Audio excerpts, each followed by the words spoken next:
Banyak orang tua merasa frustrasi saat anak membantah, menganggapnya sebagai tanda kenakalan. Reaksi spontan yang muncul seringkali adalah menegur atau bahkan memarahi, karena dianggap sebagai bentuk pembangkangan yang harus segera dihentikan. Namun, pernahkah kita bertanya, apa sebenarnya yang sedang terjadi di balik bantahan itu? Apakah benar setiap bantahan adalah tanda anak tidak menghormati orang tua, atau justru ada makna yang lebih dalam? Namun, bagaimana jika bantahan itu justru sinyal positif? Bagaimana jika, di balik kata-kata yang terdengar menantang, anak sebenarnya sedang menunjukkan keberanian untuk berpikir sendiri dan menguji batasan yang ada? Ini adalah proses alami dalam tumbuh kembang anak, di mana mereka mulai membangun identitas dan kepercayaan diri. Bantahan bisa menjadi tanda anak mulai berpikir kritis dan berani menyuarakan pendapat.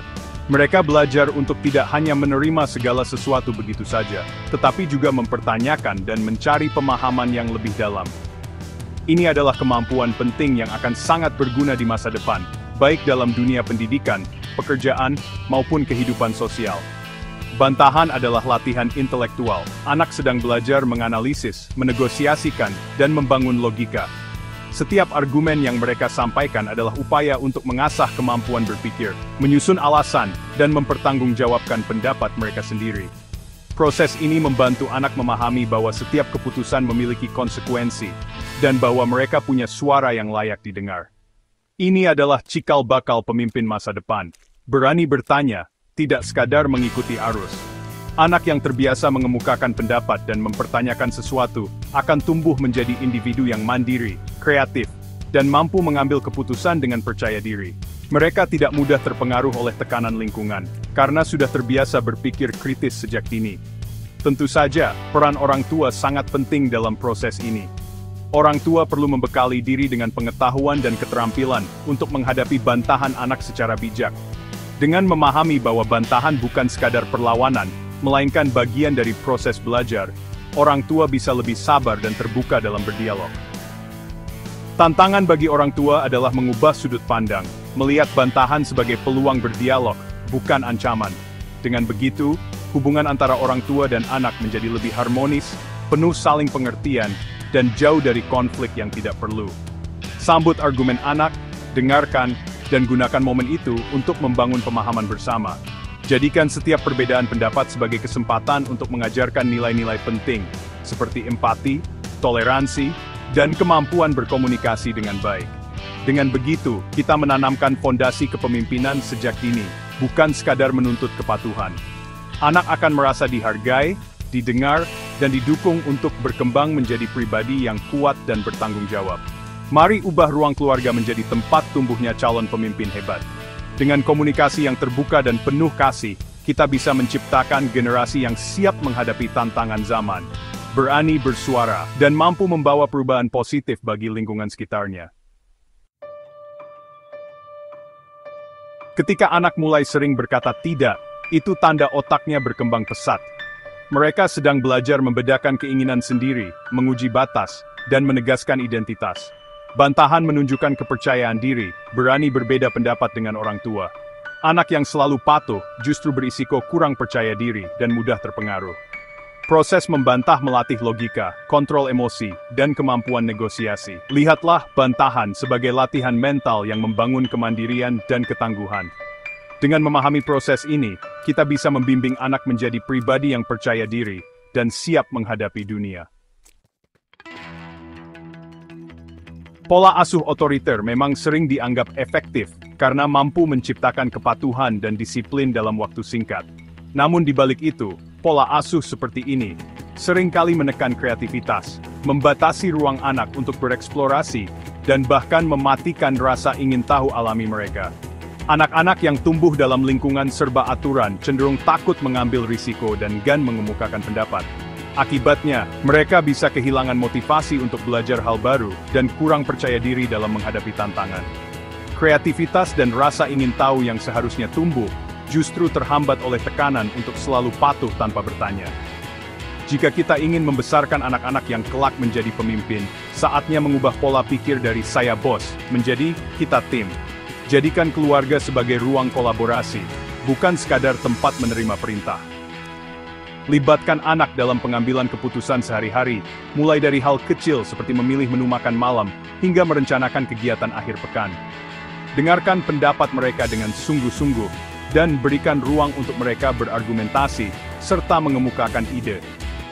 Anak yang merasa dihargai dan didengarkan akan tumbuh menjadi pribadi yang lebih percaya diri, termotivasi untuk bekerja sama, dan mampu bertanggung jawab atas pilihannya sendiri. Mereka belajar bahwa suara mereka penting. Pendekatan kolaboratif ini juga mengajarkan anak tentang negosiasi, kompromi, dan empati, keterampilan inti yang sangat dibutuhkan seorang pemimpin di masa depan. Anak belajar memahami sudut pandang orang lain dan mencari solusi bersama. Mulailah dengan perubahan kecil dalam komunikasi sehari-hari. Misalnya, daripada memerintah, ajak anak berdiskusi. Waktu nonton TV sudah habis, apa rencanamu setelah ini? Dengan cara ini, anak belajar mengambil keputusan dan bertanggung jawab atas pilihannya. Cara ini secara perlahan membangun rasa percaya diri, kemandirian, dan kepemilikan dalam diri anak. Dengan pola asuh yang transformatif, kita menyiapkan generasi penerus yang siap menjadi pemimpin masa depan, berani, kreatif, dan penuh empati. Ciptakan ruang diskusi keluarga, misalnya lewat rapat mingguan tanpa gangguan gawai. Jadikan momen ini forum resmi, di mana semua pendapat didengar, termasuk anak-anak. Orang tua berperan sebagai fasilitator, bukan diktator. Pastikan semua mendapat giliran bicara, bahas rencana atau konflik bersama, ajak anak mencari solusi adil. Proses ini mengajarkan partisipasi, kompromi, dan menghargai perbedaan. Anak belajar menyelesaikan masalah, bukan sekadar menerima keputusan. Rumah menjadi laboratorium demokrasi pertama mereka. Anak yang terbiasa berdiskusi di rumah akan siap berkolaborasi di luar.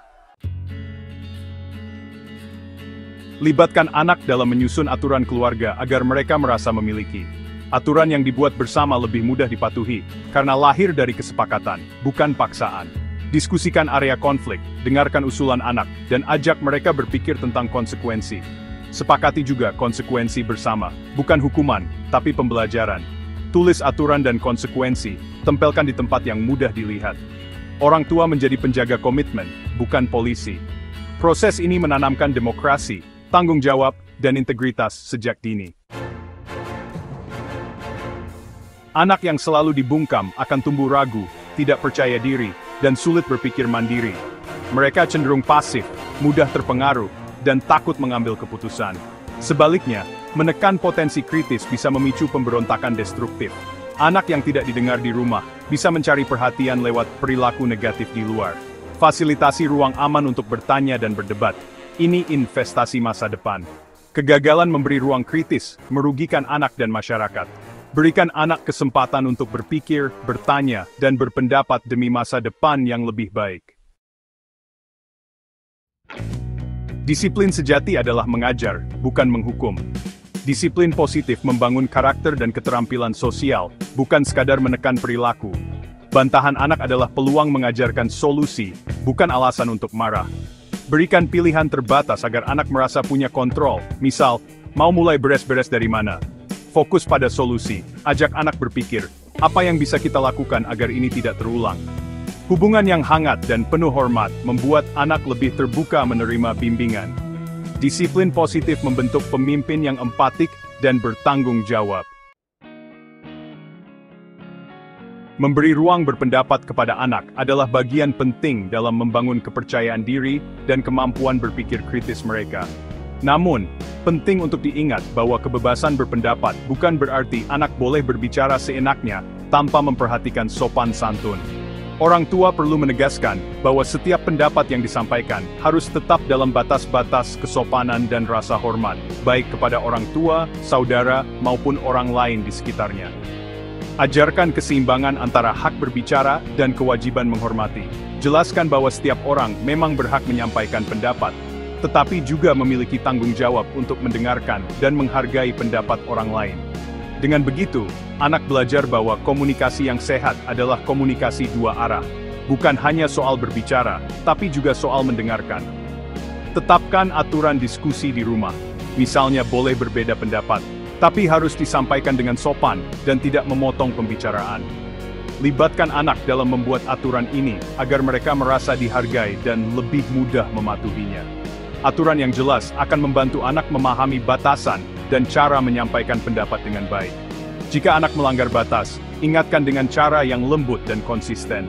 Jadilah teladan dalam berkomunikasi, tunjukkan bagaimana menyampaikan ketidaksetujuan, tanpa merendahkan atau menyakiti perasaan orang lain. Anak akan belajar dari contoh nyata yang diberikan orang tua setiap hari. Tunjukkan juga bahwa tidak apa-apa untuk tidak setuju, asalkan disampaikan dengan hormat. Jika orang tua melakukan kesalahan, akui dan minta maaf. Ini mengajarkan anak bahwa semua orang bisa salah, dan penting untuk bertanggung jawab atas kata-kata maupun tindakan. Ajarkan anak memilih waktu yang tepat untuk berdiskusi, misalnya menunggu suasana tenang atau setelah semua orang siap mendengarkan. Kemampuan memilih waktu yang pas akan membuat komunikasi lebih efektif dan mengurangi risiko salah paham. Kemampuan membaca situasi, memahami perasaan lawan bicara, dan mengelola emosi saat berkomunikasi adalah bekal penting yang akan sangat berguna bagi anak, baik di lingkungan keluarga maupun di masyarakat. Dengan keseimbangan antara hak berpendapat dan kewajiban menghormati, perbedaan pendapat dalam keluarga bisa menjadi ajang belajar seni diplomasi, bukan sumber konflik.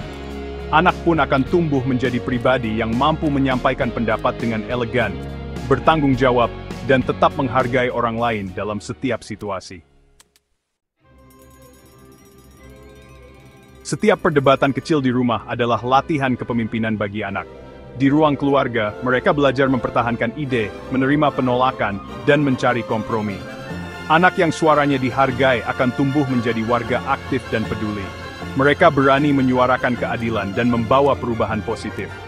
Tugas orang tua adalah membimbing, bukan membungkam. Rangkulah setiap bantahan sebagai latihan kepemimpinan. Anak yang suka membantah hari ini, dengan bimbingan yang tepat, anda amradis tersi. It's and I, anda